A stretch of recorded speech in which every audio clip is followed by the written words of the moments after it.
My name is Chef Charles, and like she mentioned, I teach at the Academy. And what we're going to do here today is we're going to go over some healthy recipes for you guys. Some of the recipes we're going to do are designed for some people with high blood pressure. Some of them are designed for people who are diabetic. Some of them are designed for people with high cholesterol. So the couple of dishes we're going to be doing will be breaking down each section. Does everybody understand what I mean? As far as the potato salad that we do, that one's more designed for somebody who have high cholesterol. The barbecue sauce we're going to be doing today is designed for somebody that may be diabetic.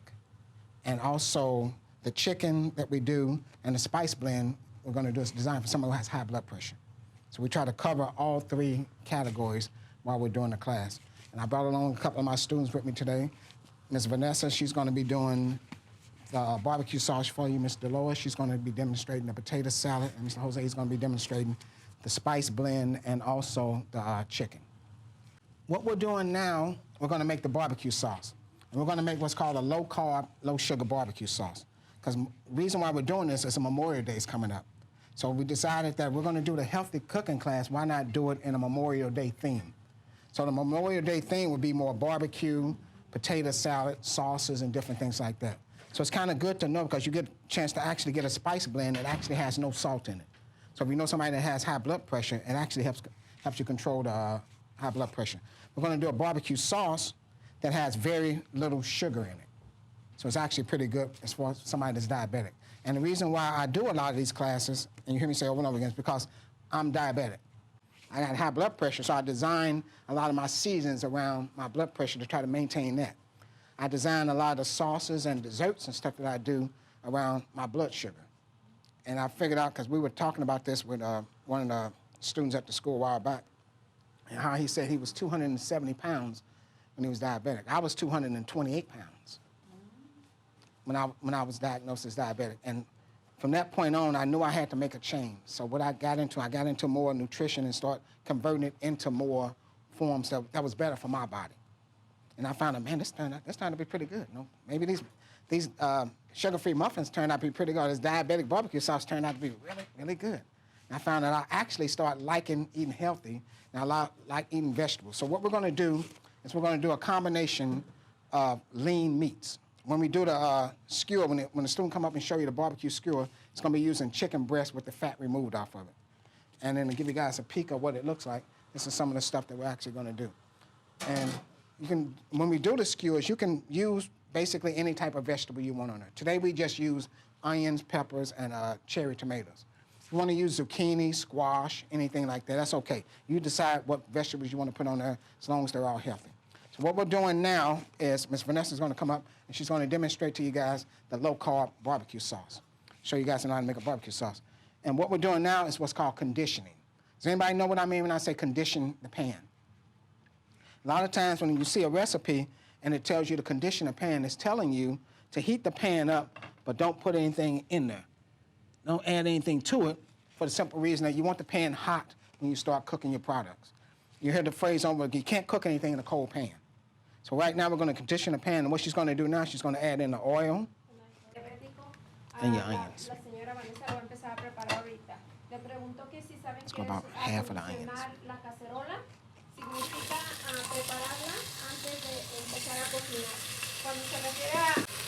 What we're doing now, you'll notice in the recipe, it says sweat the onions. So what I want to try to do as we're making these recipes, try to explain to you what some of this stuff is. When the recipe says sweat the onions, what it's asking you to do is cook the onions, but you don't want much color on it. But you want to release the aroma and the flavor out of it. And if you look at it, it actually looks like it's actually sweating in the pan.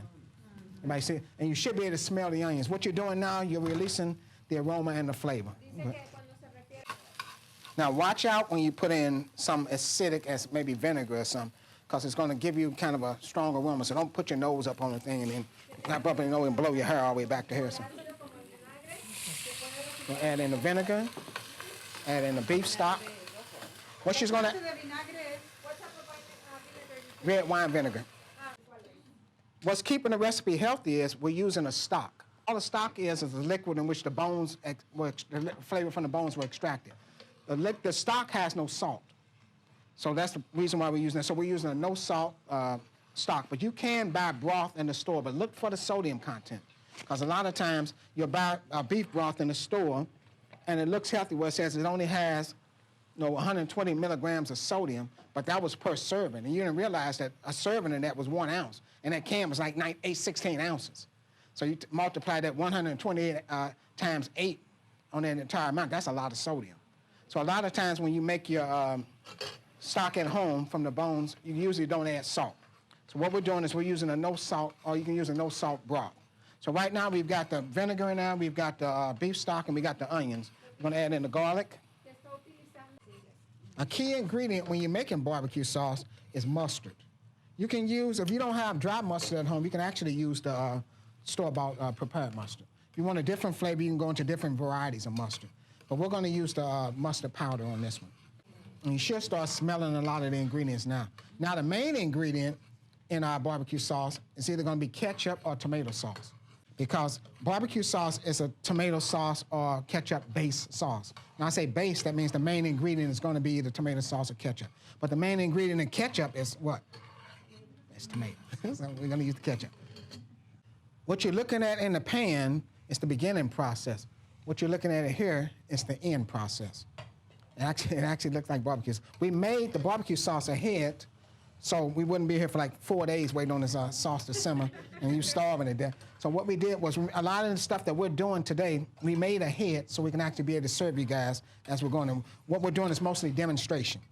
And we're going to turn that down a little bit, and we're going to let that simmer. A lot of times you'll let it simmer for like 30 minutes. If it starts to get a little thick, add a little more stock or add some water into it. But that's going to simmer for a while because we've already got the barbecue sauce already ready. And they're going to add in some salt and pepper. Okay, now you should start smelling the barbecue sauce. You're going to let that simmer. I'd say you let that simmer for about a minimum of at least 30 minutes. Sometimes I let it go 45 minutes. Let the sauce build up a little flavor. Cool it off, let it sit. I would make it probably the day before.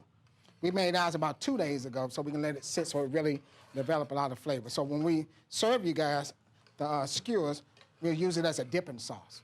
Because you're going to have skewer on the plate. Some of you may be looking at 2 skewers. It was 1 skewer per person, but now we're looking at probably about 2. So you got the skewers? Can you store it? Yes, ma'am. How long would it? You can store this barbecue sauce, I'd estimate probably about 5-7 days.